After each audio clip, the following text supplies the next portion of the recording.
전술 실패한 요르단전. 선수들이 스스로 움직여 클린스만이 화를 냈다. 플러스 정몽규 4선 도전 가능하다. 공신력 최상 윤진만 기자. 2023 카타르 아시안컵 대회가 개최국 카타르의 우승으로 지난 10일 막을 내렸지만 한국은 아직도 대회 기간 벌어진 불미스러운 일로 들썩이고 있다. 요르단과의 4강전 전날 있었던 선수 간의 다툼이 뒤늦게 알려지면서 후폭풍이 이어지고 있는 것이다. 심지어 온라인에서는 요르단전에 이강인이 손흥민에게 일부러 패스를 하지 않아 실점으로 연결됐다는 의혹까지 나와 논란이 되고 있다. 16일 일부 온라인 커뮤니티에는 이강인이 손흥민에게 삐쳐서 한 플레이라는 제목의 글이 올라왔다. 작성자 A씨는 아시안컵 4강 요르단전에서 이강인이 전날 손흥민과 다툰 일 때문에 경기에서 감정적으로 플레이한 것이 아니냐는 의혹을 제기했다. A씨는 한국이 요르단의 0에서 1로 뒤지던 중 발생한 상황을 언급했다. 그는 황인범이 이강인에게 패스했고 이강인이 받을 때 좌측에 손흥민을 포함해 3명이 있었고 패스할 여유도 있었다. 그런데 이강인은 갑자기 좌측으로 패스를 보내는 게 아니라 우측으로 드리블했다. 우측에는 선수가 별로 없어 정말 의미 없는 플레이였다. 고 주장했다. 이어 이강인이 우측으로 드리블하다 막혔고 요르단 수비 3명을 다 끌어모은 상황에서 바로 뒤 황인범에게 백패스를 했다. 이후 황인범이 요르단의 알타마리에게 공을 빼앗겼고 알타마리가 혼자 드리블하다 중거리 슛으로 득점. 한국과 2점 차를 만들었다. 고 말했다. 이 글과 영상을 접한 네티즌들도 A씨가 제기한 주장에 대해 동의하는 모습이었다. 한 네티즌은 황인범이 손흥민 쪽으로 패스하라고 손으로 가리켰는데 이강인은 끝까지 안 했다. 고 말했다. 또 다른 네티즌은 전날 유독 플레이가 최악이었는데 이유가 있었다. 라고 적었다. 이 밖에도 다툼은 다툼이고 플레이는 플레이인데 저게 사실이면 너무 실망, 진짜인지 모르겠지만 화난다 등 다양한 반응을 보였다. 앞서 대한축구협회는 이강인을 비롯한 어린 선수들이 탁구를 하고 싶다고 하자 손흥민이 이를 저지하는 과정에서 충돌이 있었다고 전했다. 스킵, 힘내. 경기장 밖에서도 주장은 주장. 에너지 불어넣는 손흥민. 역시 주장은 주장이다. 손흥민, 토트넘, 이 경기장이 아닌 밖에서도 동료들에게 힘을 불어넣고 있다. 토트넘은 지난 25일 공식 채널을 통해 소니와 스키피, 브레넌 존슨, RP 화이트먼, 브랜던 오스틴이 토트넘 호스퍼 스타디움 N17에 설치된 레이싱 시뮬레이터를 체험했다고 전하며 관련 영상을 올렸다. 소니는 손흥민, 스키피는 올리버 스킵을 뜻한다. 영상에서 손흥민은 스킵과 레이싱 게임 대결을 하고 있는 화이트먼 옆에서 컴온 스키피를 외치며 즐거운 듯 미소를 짓고 있다. 승부에 집중하는 화이트먼은 아무런 반응을 보이지 않고 손흥민은 특유의 환한 미소와 함께 게임 화면을 바라본다. 이번 시즌을 앞두고 바이에른 뮌헨, 독일으로 떠난 해리 케인을 대신해 주장 완장을 찬 손흥민은 특유의 친화력으로 동료들을 끌어안고 있다. 동료들도 이런 손흥민을 인정한다. 아시안컵에 출전했던 손흥민이 돌아와서도 힘든 기색을 드러냈을 때 동료들의 따뜻한 격려로 다시 기운을 냈다. 손흥민은 구단과 인터뷰를 통해 동료들이 따뜻하게 반겨줬다. 이런 환대는 정말 영광이다. 감사하다. 고 고마움을 드러내기도 했다. 손흥민은 지난 11일 브라이턴전에서 아시안컵에서 복귀한 후 처음으로 출전. 후반 추가 시간 터진 존슨의 결승골을 어시스트하며 2에서 1 승리를 이끌었다. 이어 18일 울버햄프턴전에 선발 출전해 풀타임을 뛰었지만 공격 포인트를 올리지는 못했다. 손흥민은 오는 3일 홈에서 열리는 크리스털 팰리스전을 준비한다. 12골을 기록 중인 손흥민은 득점 부문 6위에 올라있다. 3. 토트넘 대박 소식. 다음 경기 완전체 가능. 선 백업도 3월 초 복귀.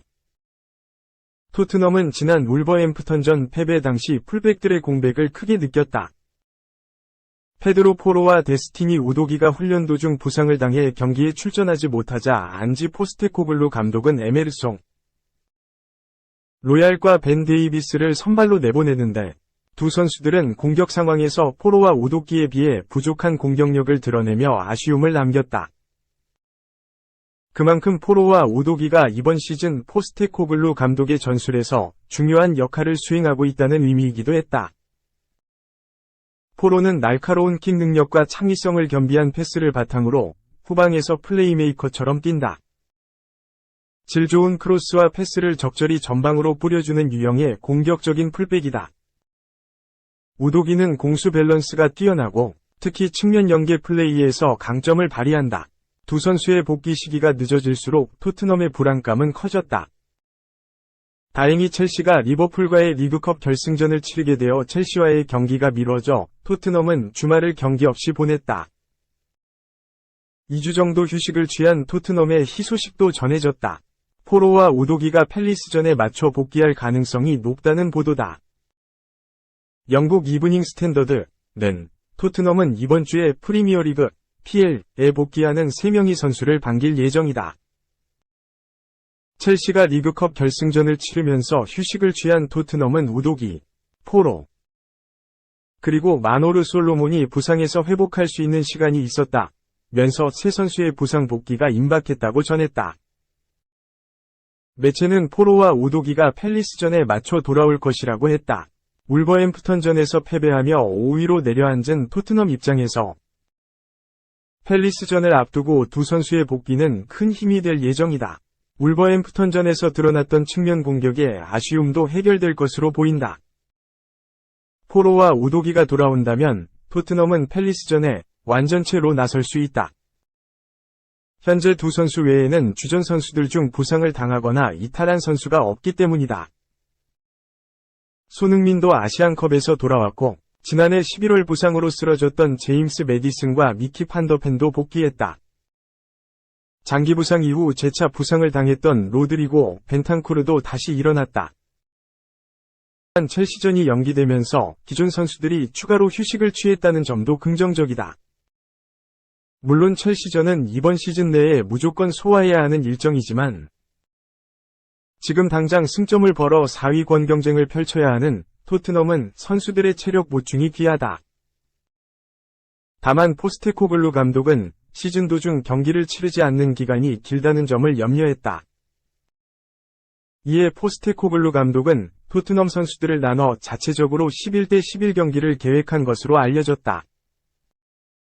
선수들이 경기 감각을 유지할 수 있도록 포스테코글루 감독이 세운 계획이다.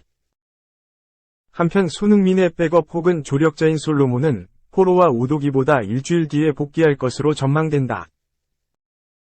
이브닝 스탠더드는 장기 부상 이후 회복하는 과정에서 다시 부상을 당했던 솔로몬이 이번 주에 훈련에 복귀하면서 3월 초에 돌아올 가능성이 높다고 설명했다. 그러나 라이언 세세뇽과 프레이저 포스터가 돌아오려면 더 기다려야 한다. 매체는 현재로서는 세세뇽의 복귀 시기를 정확하게 가늠하기 힘들고 포스터는 4월 말이 되어야 복귀할 것으로 내다봤다. 4. PL 리뷰 메뉴게 섞어라. 보엔 해트트릭 플러스 에메르송 원더골 웨스트햄 브렌트포드의 4에서 2 승리 메뉴와 승점 5점 차. 웨스트햄 유나이티드는 27일 오전 5시 한국 시간 영국 런던에 위치한 런던 스타디움에서 열린 2023에서 24 시즌 프리미어리그 PL 26라운드에서 브렌트포드의 4에서 2로 승리했다. 이로써 웨스트햄은 승점 39점으로 8위, 브렌트포드는 승점 25점으로 16위가 됐다. 홈팀 웨스트햄은 4-2-3-1 포메이션을 꺼내들었다. 보웬, 쿠두스, 워드 프라우스, 파케타, 알바레스, 수체, 에메르송, 마브로파노스, 조우마, 쿠팔, 아레올라가 선발로 나왔다. 이에 맞선 원정팀 브렌트포드는 3-5-2 포메이션을 가동했다. 무페이, 토니, 레길론, 옌센, 네르고르, 오니에카, 루이스 포터, 미, 아예르, 요르겐센, 플레킨이 선발 출장했다. 웨스트햄이 포문을 열었다. 전반 2분 페널티 박스 앞에서 쿠두스가 왼발 슈팅을 시도했지만 제대로 맞지 않으면서 골대가 아닌 사이드 라인으로 향했다. 경기 초반부터 웨스트햄이 몰아붙였다. 전반 4분 보웬의 패스를 받은 쿠팔이 우측면에서 크로스를 올렸고 워드-프라우스가 머리로 돌렸다. 하지만 골대로 향하지 않았고 운이 좋게 쇄도하는 수책에게 연결됐다. 수책이 바로 슈팅했지만 골대를 넘어갔다. 웨스트햄이 선제골을 기록했다. 전반 5분 압박을 통해 공을 뺏어냈고 수책, 파케타, 워드-프라우스를 거쳐 좌측면에서 에메르송이 잡았다. 에메르송의 패스를 받은 보웬이 페널티 박스 안에서 왼발 아웃프런트 슈팅을 시도했다. 보웬의 슈팅은 수비를 피해 골망을 흔들었다. 웨스트햄이 추가 득점에 성공했다. 이번에도 보웬이었다. 전반 7분 브렌트포드의 패스 미스로 공격권을 가져왔고 쿠두스의 패스를 받은 쿠팔이 우측면에서 크로스를 올렸고 보웬이 왼발로 밀어 넣으며 멀티골을 완성했다. 브렌트포드가 한 골 만회했다. 전반 13분 조우마가 걷어낸 공을 요르겐센이 끊어냈다. 토니를 거쳐 루이스 포터가 공을 잡았다. 루이스 포터는 치고 들어가다가 스루 패스를 넣어줬고 무페이가 넘어지면서 슈팅했고 골망을 갈랐다.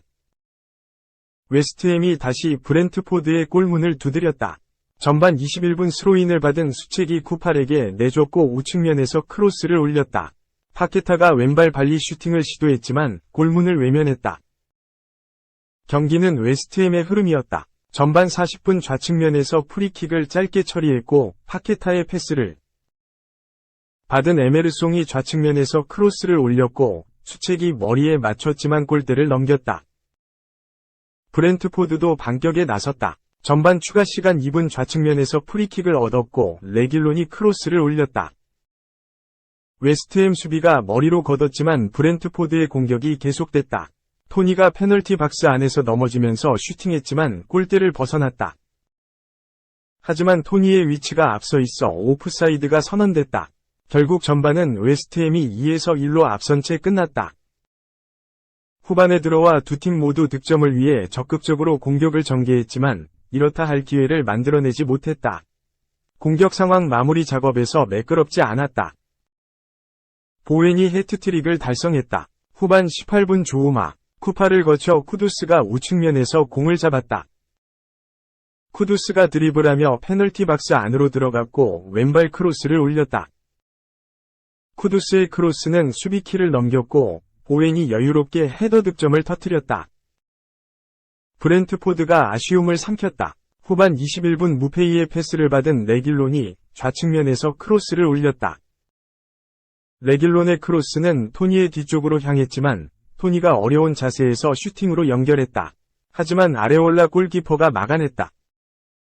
웨스트햄이 점수 차이를 벌렸다. 후반 24분 우측면에서 쿠두스가 크로스를 올렸고 수비가 머리로 걷어냈다. 흐른 공을 에메르송이 잡았고 먼 거리에서 과감하게 중거리 슈팅을 때렸다. 에메르송의 슈팅은 골키퍼가 손을 쓸 수 없는 구석으로 빨려 들어갔다. 브렌트포드는 포기하지 않았다. 후반 37분 담스고르의 패스를 받은 위사가 페널티 박스 앞에서 가마차기로 골을 만들었다. 담스고르의 패스를 받을 때 위사의 위치가 오프사이드가 아닌지 비디오 판독 VAR을 진행했지만 골로 인정됐다. 결국 경기는 웨스트햄의 4에서 2 승리로 막을 내렸다.